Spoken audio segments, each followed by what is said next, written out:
PeopleMover, one of the transportations of the future. A way for people to move through towns and cities in short distances. Walt Disney originally came up with the PeopleMover concept after the 1964 New York World's Fair. During this time, his team of Imagineers came up with a way to move Ford cars through an attraction that Walt and his Imagineers designed, called Ford's Magic Skyway.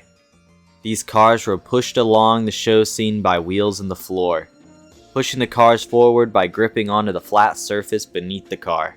Walt wanted his PeopleMovers to be part of his community of tomorrow, Epcot.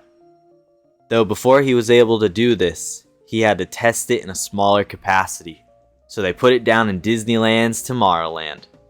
After it was shown to be successful, and Walt Disney had acquired land in Central Florida for his new prototype community, he had unfortunately passed away.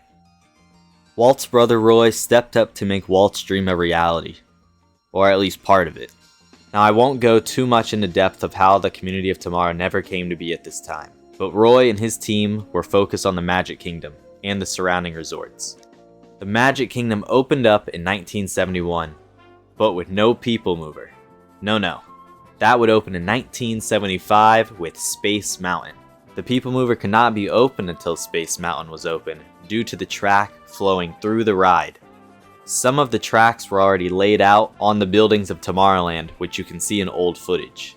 The 1975 version of the PeopleMover, titled Wedway PeopleMover, incorporated a voice to narrate your journey. Today, if you ride the PeopleMover, you may be familiar with ORAC-5, the commuter supercomputer.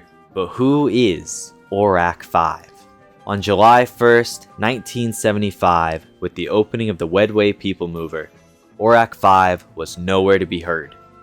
In fact, neither was ORAC-1, like you might assume. No, this narrator was the voice of Jack Wagner, also known as the voice of Disneyland. He is famous for the various announcements over the park PA, for parades, special events, and for the attractions themselves, including instructions, emergency precautions, and safety spiels. Fast forward to 1985, Jack Wagner's narration disappears, and in to replace him is none other than ORAC-1. ORAC-1 was voiced by Ronnie Shell, an actor and stand-up comedian.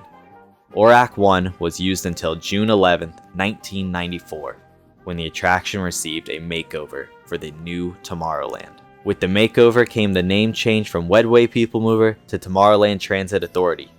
Note, this did not include the name PeopleMover, as this would be added in 2010. Also at this time came a new narration from Peter Renaday, broadcasting from the TTA Central. Peter would narrate until 2009. In 2009, Mike Brazel would narrate with safety spiels done by BJ Ward, who provided the PeopleMover narration at Disneyland from 1982 to 1995. On July 1st, 2022, the narration was changed yet again. This time, we are listening to ORAC-5, which is voiced by Steven Stanton. ORAC-5 is a name that clearly references the original ORAC. ORAC-5 is our guide around the city of Tomorrowland. He is the commuter supercomputer, always there to show us around, help us relax, and to introduce new and exciting things to us.